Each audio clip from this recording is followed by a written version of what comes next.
Hello dear friends, आज हम फिर आए हैं एक नई वीडियो के साथ में। लास्ट वीडियो में आपने जाना था electric vehicles, basic components, short form और मार्केट सिनेरियो के बारे में। देन मार्केट ट्रेंडिंग में क्या चल रहा है और ट्रेंडिंग में क्या क्या हमारे साथ होने वाला है इन इलेक्ट्रिक मोटर इन टू व्हीलर्स, और बैटरी टेक्नोलॉजी के बारे में हम बात करेंगे, जिसमें डिफरेंट टाइप्स की बैटरी यूज होती है कि इलेक्ट्रिक व्हीकल्स में कौन कौन सी बैटरियाँ इसमें यूज होती हैं और उन बैटरियों के नाम क्या हैं और उनकी क्लासिफिकेशन और उनका स्ट्रक्चर कैसा होता है। बैटरी बेसिकली बात करें इलेक्ट्रिक व्हीकल्स में तो बैटरी बेसिकली टू टाइप्स की बैटरी होती है, जिसमें पहली बैटरी जो 1830 में डेवलप हुई थी वो नॉन रिचार्जेबल बैटरी थी, जिसको एक बार चार्ज करके दोबारा रिचार्ज नहीं किया जा सकता, यानी कि नॉन रिचार्जेबल बैटरी जिसको बोला जाता है। वहां से डेवलप होते होते बैटरी रिचार्जेबल बैटरी, सबसे पहली बैटरी जो बनाई गई थी वो लेड एसिड बैटरी वो बनाया गया, जिसमें 1859 में आप यहाँ पर देख सकते हो 1859 में इस बैटरी को बनाया गया था। और इस बैटरी को लेड एसिड नाम की, इसके बाद में फिर इसमें दो कैटेगरी आ गई, यानी कि प्राइमरी बैटरी और सेकेंडरी बैटरी। प्राइमरी बैटरी में नॉन रिचार्जेबल बैटरियां आती थी, सेकेंडरी बैटरी के अंदर चार्जेबल बैटरी, जो बैटरियों को चार्ज किया जा सकता था उनको हम चार्जेबल बैटरी बोलते थे। बैटरी को डेवलप इतना किया गया कि बैटरी डेवलप होते होते लिथियम आयन बैटरी भी बनाने लग गए, यानी कि बैटरियां वैसे तो बहुत सारे टाइप की होती हैं, एल्कलाइन बैटरी होती है, लेड एसिड बैटरी होती है इसमें, लेकिन जो हम इलेक्ट्रिक व्हीकल में स्पेशली जो बैटरी यूज करते हैं वो लिथियम आयन बैटरी यूज करते हैं। अब लेड एसिड बैटरी भी इसके अंदर यूज कर सकते हैं और लिथियम आयन बैटरी भी इसके अंदर यूज करते हैं। इन दोनों में फर्क क्या होता है वो हम आगे समझेंगे कि लेड एसिड बैटरी एक्चुअल में होती क्या है, जिसमें हमने घरों में, इन्वर्टर्स में, गाड़ियों के अंदर जो 12 वोल्ट की बैटरी हमने देखी है, वो जितनी भी बैटरी हैं जिसको हम लेड एसिड बैटरी बोलते हैं, कई लोग इसको तेजाब वाली बैटरी बोलते हैं, कई लोग इसको पानी वाली बैटरी बोलते हैं, तो जो जिसको जैसे समझ में आता है वो उस लैंग्वेज को उसको यूज करता है। लेकिन यहाँ टेक्निकली बात करें तो इसको बोलते हैं लेड एसिड बैटरी। इसके अंदर PbSO2 SO4 होता है, H2SO4 इसके अंदर होता है, सल्फ्यूरिक अम्ल इसके अंदर लग होता है, लेड इसके अंदर इलेक्ट्रोलाइट होता है। तो यहाँ बैटरी को जो देख रहे हो लेड एसिड बैटरी, जिसमें 1 2 3 ये इसके सेल्स हैं, हर सेल्स पे इस पर 2 वोल्ट का चार्ज होता है। और यहाँ पे how to lead acid battery working, कैसे ये काम कर रही है, तो यहाँ पे आप इसको देख सकते हो। इसके अंदर कैथोड और एनोड दो इसमें इलेक्ट्रोड्स होते हैं। कैथोड पे आता है आपका नेगेटिव और एनोड पे आता है पॉजिटिव, जो आप यहाँ पे ये देख रहे हो कैथोड और एनोड। देन उसके बाद जो इलेक्ट्रॉन्स का फ्लो हो रहा है वो इलेक्ट्रॉन्स का फ्लो पॉजिटिव से नेगेटिव की तरफ होता है, राइट। हम बात करते हैं लेड एसिड बैटरी के बारे में। लेड एसिड बैटरी का बेसिकली नाम क्या क्या होते हैं इसके अंदर, जैसे सबसे पहले बात करें हम कि पहले नंबर पे इसका पॉजिटिव टर्मिनल्स आता है, दूसरे नंबर पे बेंट प्लग आता है, तीसरे नंबर पे चार्ज इंडिकेटर आता है, यहाँ पे आप देख सकते हो 3 नंबर पे चार्ज इंडिकेटर है, चौथे नंबर पे नेगेटिव टर्मिनल्स आता है, 5वें नंबर पे इलेक्ट्रोलाइट इसके अंदर जो ऑलरेडी फ्लो होता है, इलेक्ट्रोलाइट लिक्विड फॉर्म में आता है। उसके बाद में सेल्स 6 नंबर पे आता है, 7 नंबर पे सेल प्लेट्स आते हैं। तो ये इन सारे कंपोनेंट्स को मिलाकर के, सेपरेट्स को मिलाकर के पूरा एक बैटरी का कॉम्पैक्ट डिजाइन बनता है, इसको हम लेड एसिड बैटरी बोलते हैं। लेड एसिड बैटरी के बाद में मैंने आपको बताया था कि लिथियम आयन बैटरी, यानी कि इलेक्ट्रिकल व्हीकल में सबसे ज़्यादा लॉन्ग डिस्टेंस को कवर करने के लिए लिथियम आयन बैटरी को हम यूज करते हैं। तो बेसिकली लिथियम आयन बैटरी होती क्या है हम वो समझते हैं। तो सबसे पहले जैसे lithium ion battery is a rechargeable battery. पहली बात तो ये कि ये वो बैटरी है जो रिचार्जेबल बैटरी है। Battery widely use in electric vehicle, और ये इलेक्ट्रिक व्हीकल्स में सबसे ज़्यादा स्पेशली यूज की जाती है EV due to it is a high energy density. इसके अंदर हाई एनर्जी डेंसिटी यानी कि पावर को स्टोरेज करने की कैपेसिटी जो रहती है उसकी बहुत ज़्यादा होती है। Long cycle life and efficiency, ज़्यादा लॉन्ग टाइम तक चलने की इसकी एफिशिएंसी होती है। It is consist of multiple cells, इसके अंदर अलग अलग टाइप के मल्टीपल सेल्स इसमें बात करें कनेक्टेड होते हैं, connected in the series and parallel, achieve to desire voltage and capacity. इन दोनों को, अब इसका मतलब क्या होता है कि इसके अंदर जो सेल्स होते हैं वो अलग अलग डिफरेंट एम्पियर्स के और उसमें अलग वोल्टेज के सेल होते हैं। जैसे नॉमिनल वोल्टेज, अगर इसमें जहाँ पे टेबल्स में आप देख सकते हो इस बैटरी का कि ये बैटरी जो है ये लिथियम आयन में LFP बैटरी भी हो सकती है। LFP का मतलब होता है यहाँ पे लिथियम आयरन फॉस्फेट, तो लिथियम आयरन फॉस्फेट की भी बैटरी इसको LFP बोलते हैं। NMC बैटरी भी होती है, इसके अंदर LTO भी होती है, वो हम आगे समझेंगे अलग अलग। लेकिन यहाँ पे इसकी टेबल में मैं आपको समझा दूँ, कि सबसे पहले इसकी बैटरी का साइज क्या है, 85 mm और 60 mm और इसकी 67 mm, यानी कि इसकी हाइट, विड्थ और लेंथ, ये तीनों इसके अंदर होते हैं। नॉमिनल कैपेसिटी इसकी 6000 यानी कि 6000 mAh। mAh का मतलब होता है मिली एम्पियर हावर। तो इस बैटरी के अंदर 6000 की मिली एम्पियर हावर यानी कि 6 एम्पियर तक का इसके अंदर करंट आता है, राइट। उसके बाद नॉमिनल वोल्टेज इसका जो रहता है वो 3.7 वोल्टेज होता है और डिस्चार्जिंग करंट जो रहता है इसका वो 18 एम्पियर मैक्सिमम जाता है। लेकिन इसके बाद बात करें वेट, तो इसका जो वेट होता है वो मैक्सिमम 550 ग्राम्स होता है। डिस्चार्जिंग टेम्परेचर इसका जो -20 डिग्री सेल्सियस से लेकर के 45 डिग्री सेल्सियस तक इसका जाता है। नेक्स्ट हम बात करते हैं इसका वर्किंग और प्रिंसिपल क्या होता है। तो सबसे पहले हम समझेंगे कि लिथियम आयन सेल्स का स्ट्रक्चर, इसके कंपोनेंट्स और इसके पार्ट्स के नाम के बारे में। तो नाम, इसके पार्ट्स के नाम क्या क्या होते हैं, जैसे during the lithium ions move from the cathode to anode and throughout the electrolyte. जो इसके अंदर लिथियम आयंस जो मूव करते हैं वो कैथोड से एनोड की तरफ करते हैं, और electrons travel to the external circuit, और जो एक्सटर्नल सर्किट के थ्रू जो इलेक्ट्रॉन्स मूव करते हैं, क्योंकि बीच में सेपरेटर लगा होता है, सेपरेटर होने की वजह से जैसे आप यहाँ पे देख सकते हो जिसमें इलेक्ट्रोलाइट है और इसके अंदर कैथोड और एनोड है, ऊपर प्लस होता है नीचे माइनस होता है इसके अंदर, यानी कि माइनस को हमेशा कैथोड बोला जाता है और प्लस को हमेशा एनोड बोला जाता है। लेकिन जब हम बैटरी को चार्ज करते हैं तो चार्जिंग करने के टाइम पर बैटरी का जो इसकी जो पोलैरिटी है, जो उसकी पॉजिटिव और नेगेटिव का जो पोलैरिटी है, जहाँ प्लस होता है वहाँ माइनस हो जाता है, वहाँ माइनस होता है वहाँ प्लस हो जाता है। तो चार्जिंग करने के साथ इसकी ये पोलैरिटी होती है। जैसे ही बैटरी से चार्ज होने के बाद उसको फिर डिस्चार्जिंग करते हैं, तो डिस्चार्जिंग करने पे उसके जो पॉजिटिव जहाँ था वहाँ पॉजिटिव रहता है, जहाँ नेगेटिव था वहाँ नेगेटिव रहता है। ये आपको अंडरस्टूड करना पड़ेगा ड्यूरिंग चार्जिंग और डिस्चार्जिंग। अब इसमें मैंने आपको दोनों चीज़ें आपको सिखा रहा हूँ, दोनों चीज़ें आपको बता रहा हूँ कि lithium ion move back to the cathode generating an electric current to power the load।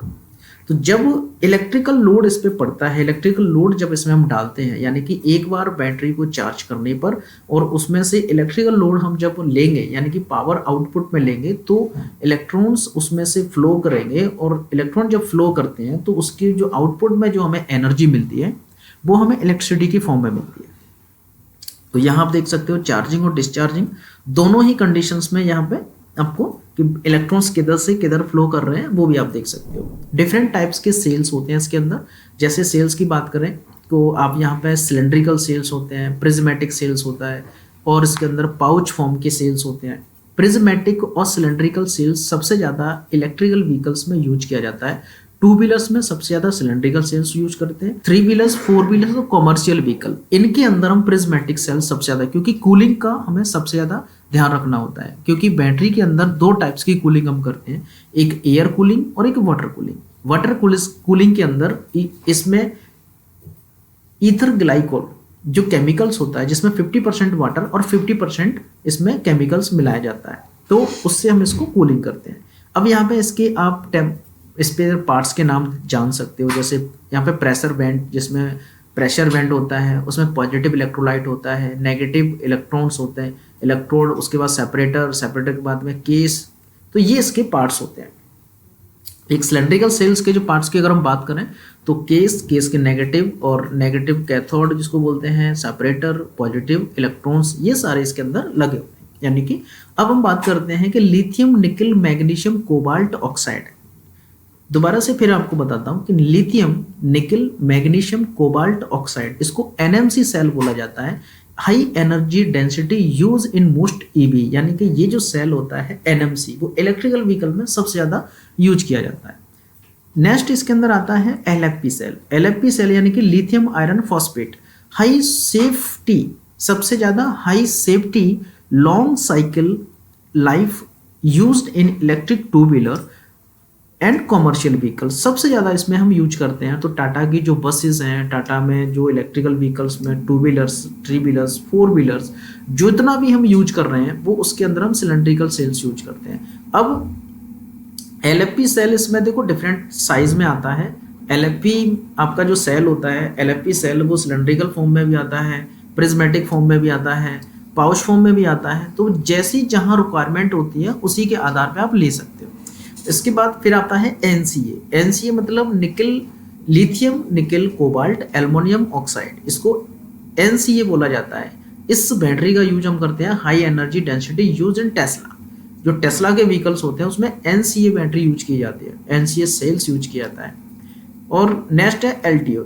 LTO यानी कि लिथियम टाइटेनेट। लिथियम टाइटेनेट यानी कि fast charging long life but lower energy density. ये जो सेल होता है इसमें फास्ट चार्जिंग भी होती है, लॉन्ग लाइफ भी होती है, लेकिन इसकी जो एनर्जी डेंसिटी, जो पावर को ग्रैब करने की, पावर को स्टोरेज करने की जो इसकी कैपेसिटी होती है, डेंसिटी, वो बहुत कम होती है। इसीलिए हम इस सेल को लिथियम आयन बैटरीज में यूज नहीं करते, यानी कि ईवीज में सबसे ज़्यादा यूज नहीं करते। Different types cells and different types में, जैसे आप यहाँ पे देख रहे हो सिलेंड्रिकल सेल्स, उसके बाद में प्रिज्मेटिक सेल्स, उसके बाद में पाउच सेल। तो ये आपने ईवी के अंदर कहीं ना कहीं इलेक्ट्रिकल व्हीकल्स में आपने ये सेल्स को देखा होगा। तो ये वो सेल्स हैं जो इलेक्ट्रिकल व्हीकल में सबसे ज़्यादा यूज किए जाते हैं। जैसे हम एडवांटेज इसकी क्या है वो हम समझ लेते हैं एक बार। हाई एनर्जी डेंसिटी, इस बैटरी के अंदर सबसे ज़्यादा हाई एनर्जी डेंसिटी होती है। Provide the long driving range, सबसे ज़्यादा क्या, लॉन्ग ड्राइविंग रेंज, ज़्यादा से ज़्यादा लॉन्ग टाइम तक ये चल सकती है। उसके बाद में लाइट वेट होता है इसका, better efficiency compare to lead acid battery. Lead acid battery से अगर कंपैरिजन करें तो इसकी जो एफिशिएंसी है वो सबसे ज़्यादा होती है। Fast charging capability, can be charge within the 1 hour 1.5 hour. तो इतने आधा घंटे में इसको हम बैटरी को बहुत अच्छी से चार्ज कर सकते हैं, वो भी फास्ट चार्जिंग से। लॉन्ग साइकिल लाइफ इसके अंदर होती है जिसमें 1000 से लेकर के 5000 charge discharging cycle depending on your chemistry. आपकी जो केमिस्ट्री के ऊपर डिपेंड करता है कि आपने कौन सी बैटरी इसमें लगाई हुई है। ठीक है, एलएफपी लगाई है या एनसी या एनएमसी लगाई है। उसके बाद में हाई एफिशिएंसी। एफिशिएंसी की बात करें, इसकी कैपेसिटी, एफिशिएंसी, एनर्जी कितनी होती है, तो 90 से लेकर के 95% तक इसकी एफिशिएंसी आती है, कन्वर्जन अगर हम बात करें तो। लेकिन लो सेल्फ डिस्चार्जिंग, इसका जो डिस्चार्जिंग है वो लो है, यानी कि minimum energy losses with in when not is use. अगर इस बैटरी को हमने एक बार लिया, लेने के बाद में अगर हमने 1 साल तक भी इसको बिना यूज किए हुए और इसको हमने रखा हुआ बैटरी को, फिर दोबारा से 1 साल बाद अगर हम वोल्टेज को भी चेक करते हैं तो भी इसका जो डिस्चार्जिंग रेट है 0.005% होता है। तो बहुत कम ये डिस्चार्ज होती है। नेक्स्ट, बैटरी के लिए सबसे ज़्यादा इंपॉर्टेंट होता है बीएमएस, बैटरी मैनेजमेंट सिस्टम। तो ये जो आप देख रहे हो यहाँ पे जो इमेज में मैं आपको दिखा रहा हूँ, battery management system BMS. BMS basically होता क्या है? A battery management system BMS is an electronic system, is a monitor, control and optimizes the performance, safety and lifespan of the battery pack, particularly in the applications like electric vehicle and energy storage. अब इसको मैं समझाता हूँ कि battery management system जो BMS हमने लगाया हुआ है बैटरी के अंदर, वो लिथियम आयन बैटरी में लगता है। लेड एसिड बैटरी में कभी BMS नहीं लगता, क्योंकि BMS का बेसिकली काम क्या है? It is provide over charge protection, यानी कि ये सेल्स को ओवर हीटिंग, ओवर चार्जिंग से बचाता है, ओवर डिस्चार्जिंग प्रोटेक्शन, और ज़्यादा डीप डिस्चार्जिंग होने से भी बचाता है। शॉर्ट सर्किट प्रोटेक्शन, यानी कि शॉर्ट सर्किट से भी बचाता है। ओवर चार्ज वोल्टेज रेंज 4.25, इसका जो सबसे ज़्यादा ओवर चार्जिंग है वो 4.25 वोल्टेज होता है। 4.25 वोल्टेज से लेकर 4.35 वोल्टेज पर सेल का होता है। ओवर डिस्चार्जिंग इसका रहता है 2.3 वोल्टेज से लेकर 3 वोल्टेज, यानी कि 3 वोल्टेज पे अगर आपका सेल्स का वोल्टेज 3 दिखा रहा है तो वो वोल्टेज यानी कि बैटरी वो डिस्चार्ज हो जाती है, राइट। डीप डिस्चार्ज की बात करें तो 2.3 वोल्टेज होता है। डिस्चार्जिंग करंट इसका 6 एम्पियर होता है। मैक्सिमम करंट इसका जो जाएगा वो 10 एम्पियर तक जाएगा। तो ज़्यादा से ज़्यादा इसमें 10 एम्पियर तक करंट हम लगा सकते हैं, राइट। अगर हम बात करें कि और इसके बारे में बीएमएस यहाँ पे आपको स्ट्रक्चर डायग्राम आपको देखने को मिलता है। इस डायग्राम में आप देख सकते हो सेल को कैसे हमने कनेक्ट किया हुआ है। ये सीरीज में हमने पूरे सेल्स को कनेक्ट किया है। देन मॉनिटरिंग ऑफ स्टेटस, यानी कि वोल्टेज, करंट, टेम्परेचर, तीनों चीज़ों को जो मेंटेन करके रखता है। देन स्टेटस ऑफ चार्ज, इसको बोलते हैं एसओसी, यानी कि अगर आपकी बैटरी की जो करंट परसेंटेज आपने उसमें 60% है तो 60% उसका एसओसी होता है। अगर बैटरी मैंने फुल्ली चार्ज की है 100% बैटरी चार्ज करने पे और उसमें मैंने 40% बैटरी को यूज कर लिया तो मेरा एसओसी कितना है 60% है। स्टेटस ऑफ हेल्थ यानी कि बैटरी का हेल्थ कितना है उसको SOH बोला जाता है, राइट। और उसके बाद में स्टेटस ऑफ डिस्चार्ज जिसको SOD बोला जाता है, डीप डिस्चार्ज। तो डीप डिस्चार्ज यहाँ जो हमारा सेल्स होता है तो उसको बैटरी मैनेजमेंट सिस्टम यानी कि BMS ही इसको मॉनिटरिंग करता है प्रॉपर। आप यहाँ कनेक्शंस भी देख सकते हो, 4 सेल्स हमने कनेक्ट किए हैं तो इसमें 4S वाला BMS इसके अंदर लगाया जाएगा। की components of battery management system, battery management system के की कंपोनेंट्स बेसिकली क्या होते हैं, जैसे वोल्टेज सेंसर, करंट सेंसर और टेम्परेचर सेंसर। 3 चीजें इसमें सबसे ज्यादा मेन इंपॉर्टेंट होती हैं। वोल्टेज सेंसर जो रहता है वो मेजर करता है वोल्टेज को कि वोल्टेज इसमें ओवर ज्यादा वोल्टेज तो नहीं है, इसमें कम वोल्टेज कितना जाएगा, वो सारी चीजें मेजर करने का काम करता है। यानी कि measure the voltage the individual cells and the entire the battery pack to monitor cell balance and prevent overcharging undercharging. दोनों कंडीशन में ही वोल्टेज को प्रोटेक्ट करके रखता है। करंट सेंसर का काम क्या होता है, measure the current flowing throughout the battery during charge and discharging cycle to monitor the energy uses। कितना एनर्जी इसमें हमने यूज किया वो ये करंट सेंसर पूरा मैनेज करके रखता है। देन इसके बाद हम बात करते हैं temperature sensor. Temperature sensor the monitor the temperature of cell to prevent overheating ensuring safe operating and within the certified temperature range. जो स्पेसिफाई जो रेंज होता है उस स्पेसिफिकेशन की रेंज के अंदर ही टेम्परेचर को प्रोटेक्ट करके रखता है, ना उसमें कम ना उसमें ज्यादा, उसके बीच की रेंज में ही उसको बना के रखता है। तो बैटरी मैनेजमेंट सिस्टम की जो बेसिकली जो काम होते हैं, जो आप सेल्स, अब सेल्स इसमें जो कनेक्शंस आप देख रहे हो यहाँ पे कि एक यहाँ पे नेगेटिव वायर होता है, बाकी सभी सेल्स में पॉजिटिव वायर कनेक्ट किया जाता है और एक यहाँ से जो वायर निकाला जाता है जो इसको B- बोलते हैं, और यहाँ रेड वायर जो दिख रहा है जो पॉजिटिव वायर है, पॉजिटिव वायर को हमने सीधा एक में कनेक्ट किया यहाँ पे। तो यहाँ पे एक डायरेक्ट वायर यहाँ कनेक्ट करने के बाद में यहाँ से एक नेगेटिव और एक पॉजिटिव निकाला जाता है आउटपुट में। और नीचे आप जो देख रहे हैं हर एक सेल्स पे यहाँ पे कनेक्शंस लगे हुए हैं। तो over protection, over charging, over discharging and thermal protection, short circuit, तो ये सारी चीजों को BMS मैनेज करके रखता है। जैसे बात करें स्टेटस ऑफ चार्ज की, तो स्टेटस ऑफ चार्ज यहाँ पे एस्टिमेशन, यहाँ पे status of calculation of battery remaining the charge usually indicating battery level and estimating the driving the range and EV।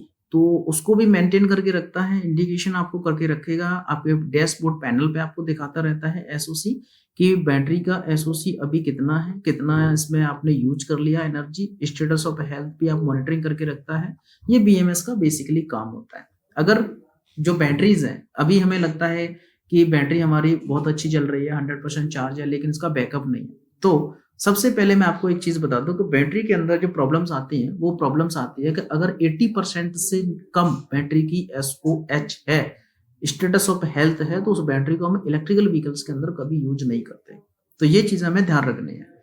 Thermal management system, thermal management system का मतलब होता है कि control the heating, heat sinks जो उसके अंदर लगे होते हैं वो प्रॉपर उसको कूलिंग करने का काम करते हैं। देन बड़ी बड़ी जितनी भी लाइट्स व्हीकल्स हैं, जो कमर्शियल व्हीकल्स हैं, उनके अंदर हम वाटर कूलिंग यूज करते हैं, जिसमें लिक्विड्स के फॉर्म में उसमें जाता है ताकि वो टेम्परेचर को मैनेज करके रखता है। तो थर्मल मैनेजमेंट सिस्टम का मतलब है द कंट्रोल द हीटिंग और cooling system fans liquid the cooling to keep the battery within the optimal temperature limits avoiding the thermal runaway which can causes fire and explosion। Thermal runaway का मतलब ये होता है कि अगर battery हमारी उस कंडीशन में नहीं है जिस कंडीशन में बैटरी को हम यूज कर सके, बैटरी की कंडीशन बिल्कुल खराब हो चुकी है और उसमें बैटरी के अंदर लीकेज हो गया, कुछ भी प्रॉब्लम आ गई, तो वो थर्मल रनअवे की कैटेगरी में आता है।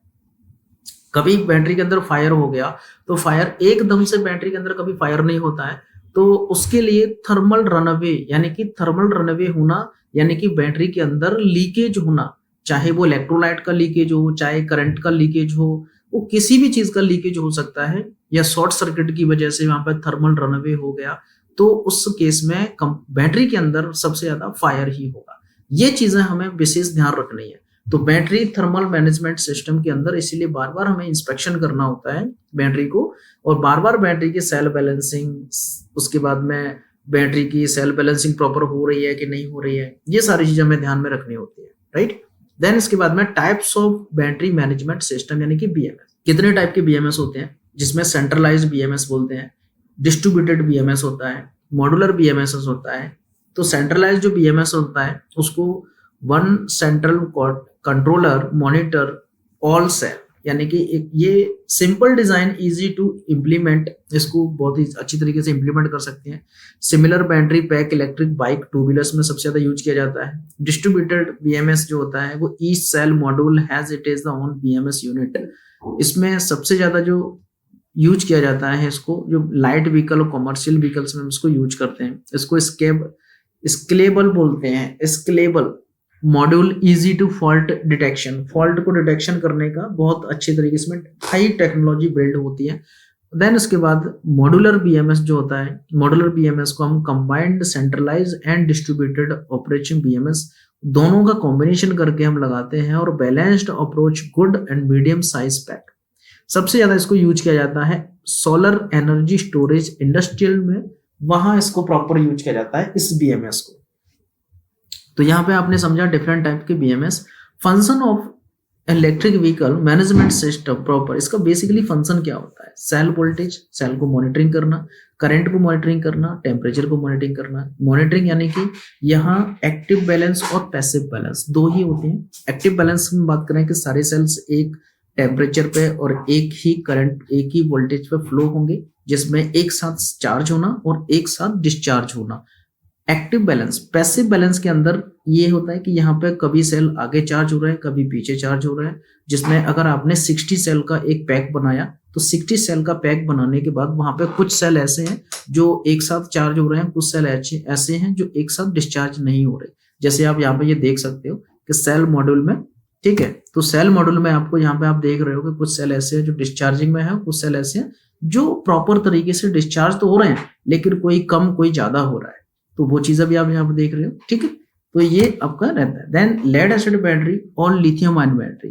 लेड एसिड बैटरी और लिथियम आयन बैटरी में यहाँ पे सबसे ज्यादा लेड एसिड बैटरी में हाई वेट होता है, और ये 12 वोल्ट की बैटरी होती है, जो 2 व्हीलर्स में 3 व्हीलर्स में इसको यूज करते हैं। ये एलएफपी बैटरी है जो 3 व्हीलर्स में भी यूज करते हैं और 2 व्हीलर्स में भी इसको यूज करते हैं।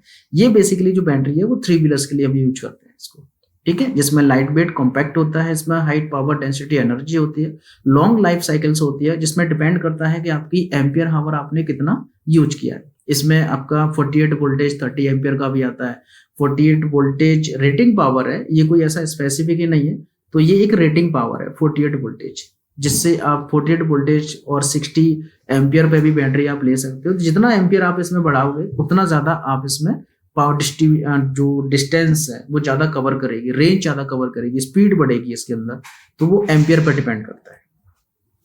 ये एक नॉर्मल आपका छोटा सा प्रैक्टिकल है जिसमें आप देख सकते हो कि लिथियम आयन बैटरी को, जो एक सेल होता है, उस सेल को हमें वोल्टेज को कैसे मेजर करना है। तो प्लस को, ये सेल को यहाँ पे प्लस और माइनस है, और इसमें हमने मल्टीमीटर में कनेक्ट किया। मल्टीमीटर में हमने क्या करना है, डीसी पावर को चेक करना है। तो पहले डीसी में सेलेक्ट करेंगे, और डीसी में सेलेक्ट करने के बाद फिर उसमें हमें कितना वोल्टेज हमें चेक करना है, 3.7 वोल्टेज। तो जो डीसी का वोल्टेज है वो हमें 20 पे सेलेक्ट करना है, क्योंकि 20 से कम है। 20 पे सेलेक्ट करने के बाद हमें यहाँ पे देखना होगा कि वोल्टेज यहाँ पे कितना दिखा रहा है। तो हमने यहाँ पे प्लस को प्लस में, माइनस को माइनस में जब हमने अटैच किया, और अटैच करने के बाद में देखते हैं तो 3.76 वोल्टेज आपको डिस्प्ले पे शो कर रहा है। तो इस तरीके से हम एक सेल के वोल्टेज को भी मेजर कर सकते हैं। जब हम बात करें कि इसमें लेड एसिड बैटरी या लिथियम आयन बैटरी को, दोनों को अगर हमें कनेक्शन करना है और दोनों को हमें एक साथ में वोल्टेज और हमें एक साथ में करंट को बढ़ाना है, तो हमें दो चीजें ध्यान रखनी होती हैं। सबसे पहले, अगर मैं वोल्टेज को बढ़ा रहा हूं तो मुझे सीरीज कनेक्शन में कनेक्ट करना पड़ेगा। जैसे आप यहाँ पे 2 बैटरी आप देख सकते हो, नेगेटिव को पॉजिटिव से, पॉजिटिव को नेगेटिव से, दोनों को एक साथ में जब हमने कनेक्ट किया और यहाँ पे हमने मल्टीमीटर से जब हम इसे चेक कर रहे हैं, तो यहाँ पे आपका जो वोल्टेज आ रहा है वो 23.56%, यानी कि इतना वोल्टेज इसके अंदर आ रहा है, यानी कि ये हमने सीरीज में कनेक्ट किया। और सीरीज में कनेक्ट करने में वोल्टेज हमेशा बढ़ता है और इसमें करंट कांस्टेंट रहता है। ये बात हमेशा ध्यान रखना कि सीरीज कनेक्शन जब हम करते हैं किसी भी बैटरी के अंदर तो वोल्टेज उसमें ज़्यादा होगा, यानी कि वोल्टेज इंक्रीज होगा, करंट उसके अंदर कांस्टेंट रहता है, वो कभी बढ़ता नहीं है। नेक्स्ट हम बात करें कि ये आपका बैटरी है और इसमें हमने पैरेलल कनेक्शन किया। पैरेलल कनेक्शन करने के बाद में यहाँ हम देख रहे हैं कि जैसे ही हमने पैरेलल कनेक्शन किया, पैरेलल कनेक्शन में वोल्टेज इसमें कितना दिखा रहा है, 12 वोल्टेज, क्योंकि दोनों बैटरियां 12 वोल्टेज की है और इसमें जो वोल्टेज 12 दिखाएगा, लेकिन इसमें जो करंट है वो इसमें बढ़ जाएगा। तो पैरेलल कनेक्शन करने के लिए, यानी कि अगर करंट बढ़ाना है आपको तो पैरेलल कनेक्शन करो, और वोल्टेज बढ़ाना है तो आप सीरीज कनेक्शन कीजिए। अब इससे क्या होता है कि इससे हम कोई भी बैटरी पैक को डिजाइन कर सकते हैं, ठीक है। तो different type size of battery cell. अब हम बात करते हैं सेल्स के बारे में। तो मैंने जैसे आपको स्टार्टिंग में बताया था कि डिफरेंट डिफरेंट टाइप के सेल्स होते हैं, जिसमें LFP सेल है, LCO है, LMO है, NMC है, LTO है और NCA है। इसकी लाइफ स्पैन और स्पेसिफिक एनर्जी के बारे में कि स्पेसिफिक एनर्जी किसकी सबसे ज्यादा होती है और specific power, then thermal stability किसकी सबसे ज्यादा है, और उसमें कॉस्ट, क्योंकि हर एक चीज की कॉस्ट भी हमें देखना होगा कि कॉस्ट इसमें कितना है। तो LFP बैटरी का जो लाइफ स्पैन है वो सबसे ज्यादा है और इसका स्पेसिफिक एनर्जी मॉडरेट होता है, स्पेसिफिक पावर इसका हाई होता है और थर्मल स्टेबिलिटी इसकी एक्सपेंडेबल है। देन इसकी जो कॉस्ट है वो लो है, यानी कि बहुत ही कम है। इसीलिए आज हम इलेक्ट्रिकल व्हीकल्स में जो LFP बैटरी है सबसे ज्यादा यूज करते हैं। LCO जो बैटरी है, LCO बैटरी के अंदर यानी कि इसको बोलते हैं मॉडरेट, इसकी लाइफ स्पैन में बहुत मॉडरेट मीडियम है और इसकी जो स्पेसिफिक एनर्जी है वो इसकी हाई होती है और स्पेसिफिक पावर जो है वो भी इसकी लो होती है और इसकी जो स्टेबिलिटी है जो वेरी पुअर है और इसकी कॉस्ट भी बहुत कम है। तो इसीलिए हम इसको यूज नहीं करते, बहुत ही कम। ये LCO जो बैटरी है मोस्टली वो इसको हम यूज नहीं करते लिथियम आयन बैटरीज का और इसमें आपके EV के अंदर, तो इसको हम यूज नहीं करते हैं ज्यादातर। NMC और LFP ये दो बैटरी हम सबसे ज्यादा यूज करते हैं। बाकी बैटरी आपकी हॉस्पिटल इक्विपमेंट्स प्लस इसके अंदर यूज की जाती हैं, कैमरास हैं, लैपटॉप्स की बैटरी है, वहां इसके अंदर हम यूज करते हैं। तो जिसमें हम बात करते हैं, अगर इसको समझने की प्रॉपर तरीके से अंडरस्टैंड करें तो एक चार्ट के थ्रू मैं आपको समझाता हूँ। ये एक चार्ट है जिसमें वर्किंग क्या इसमें और हर एक सेल्स का अलग, बैटरी का अलग अलग। तो जिसमें पावर स्पेसिफिक की बात करें तो NCA जो बैटरी होती है उसकी पावर सबसे ज्यादा होती है, लेकिन जो उसको डेंसिटी मैंने आपको बताया था स्टार्टिंग में कि डेंसिटी, इसकी जो पावर को स्टोरेज करने की जो इसकी डेंसिटी है वो बहुत कम होती है, इसीलिए हम इस बैटरी को यूज नहीं करते हैं। NMC बैटरी और LFP बैटरी, हम दोनों बैटरी को यूज करते हैं।